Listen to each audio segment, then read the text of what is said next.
I was really looking forward to this game because I wanted to see how it compared with the Genesis version of the Terminator. And how was it? It's fucking painful! In fact, it's so fucking painful, it's like getting the hot chainsaw farts ripping through your asshole after eating too much spicy Taco Bell. And after playing this worthless fucking lump of a game, I was left wondering, how can this be? Both games were made and published by the same companies. Well, as they say, it's all in the details. So anyway, let's get into it. The Terminator for the Sega Master System. Obviously, the game's graphics are going to be a step down from the Genesis version. That stands to reason. Despite the downgrade, though, they aren't that bad. At least they're far better than the heinous NES version, so that's in the game's favor. However, some of these graphics look quite shit, as the English would say. For example, the Terminator in the cutscene here. What the fuck is wrong with his eyes? Couldn't they have made a decent Terminator still that didn't make him look like a big fucking doll? And then there's the Terminator in the actual game. At the Tech Noir bar in the police station, he only looks about 12 feet tall. And in the final level, they made him look like a fucking mechanical gorilla. Oh yeah, and one that happens to throw fireballs. Look, there's taking liberties with the source material, and then there's shitting all over it. And this is definitely a case of the latter. Then there's Kyle and Sarah in this cutscene. The expressions on their faces are so fucking goofy. With graphics this shitty, they may as well just use plain text. The in-game graphics of Kyle Reese do look like his movie counterpart, so I will give them credit for that. One of the biggest problems with the graphics, though, is that in some points of the game there's noticeable slowdown. Particularly in the second level, where they bombard you with enemies every half a fucking second.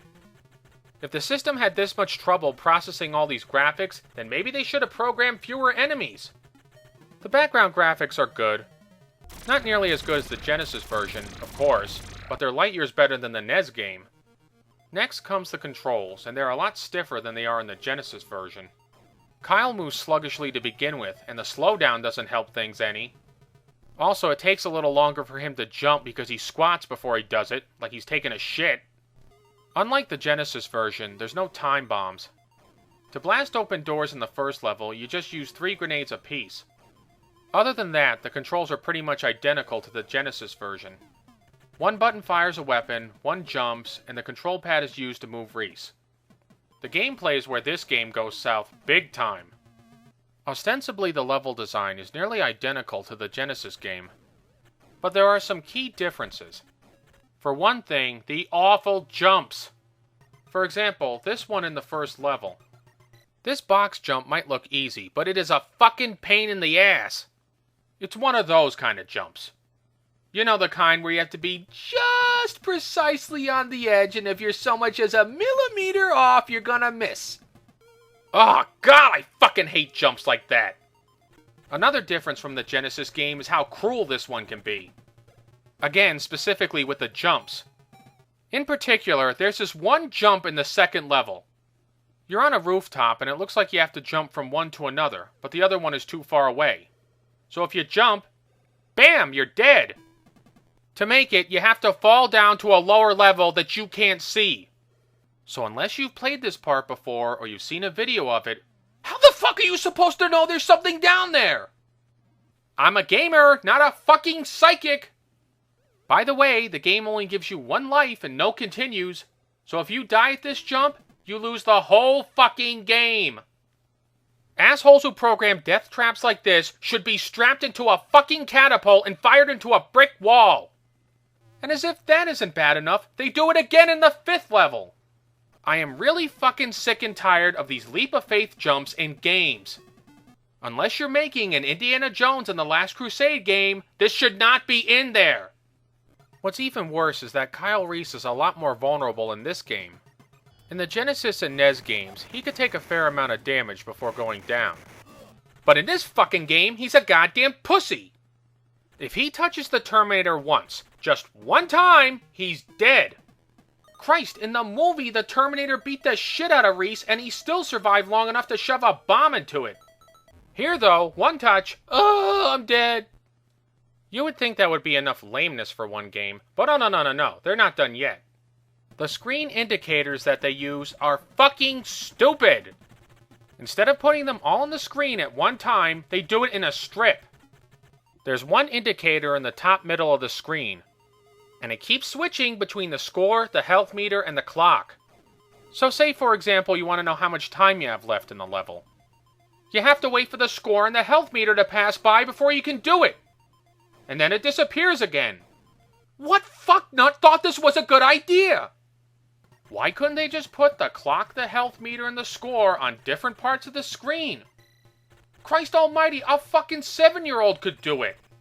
Here, I'll do it myself. Look, see, there you go. Done. In addition to all these other problems, certain levels in the game are really annoying to play.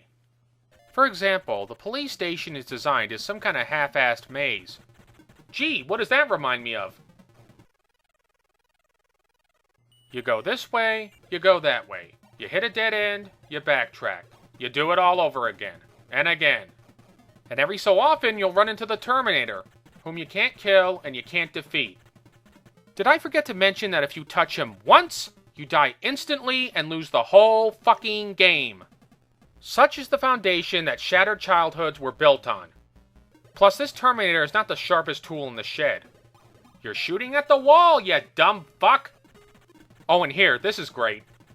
All he has to do is turn around and shoot Sarah, and his mission is complete.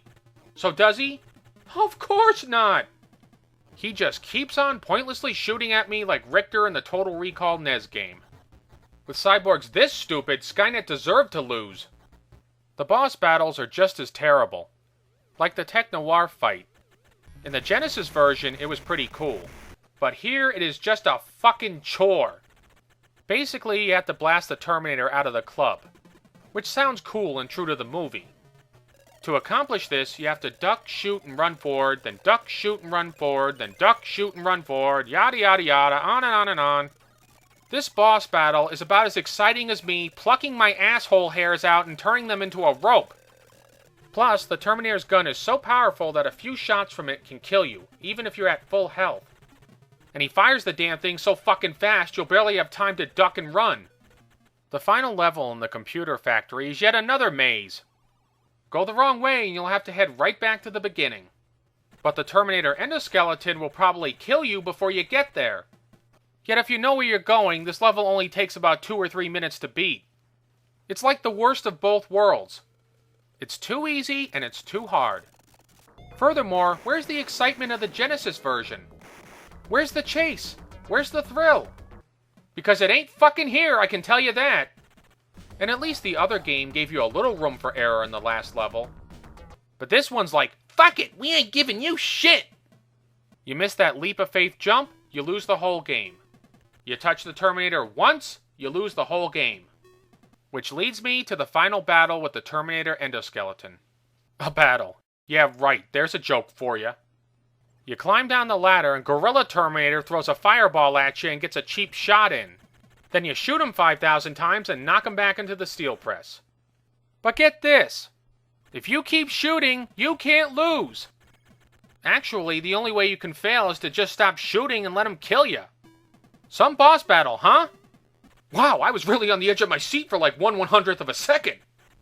As for the ending, it's really nothing to write home about. You get one bit of text and one picture, and that's it.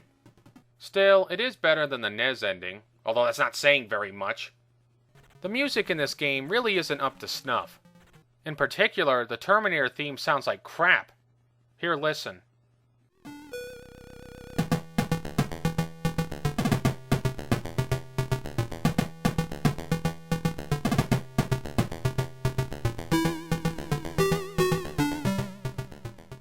The other music in the game sounds off too.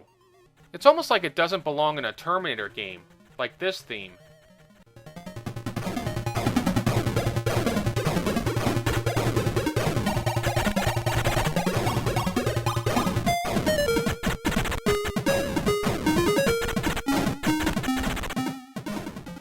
They really could have done a much better job on the soundtrack. Overall, I wouldn't recommend playing this game unless you're desperate to play anything with the word Terminator in it. So in conclusion, I'm curious to try the Sega CD and DOS versions of Terminator to see how they measure up to this game.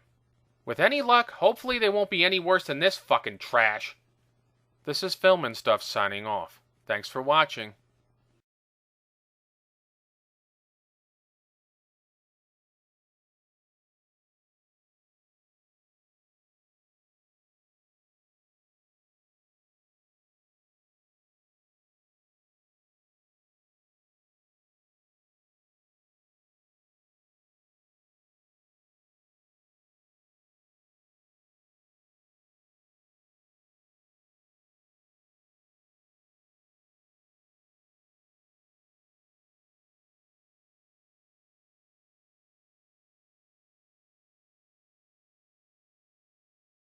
I'm a gamer, not a fucking psychic!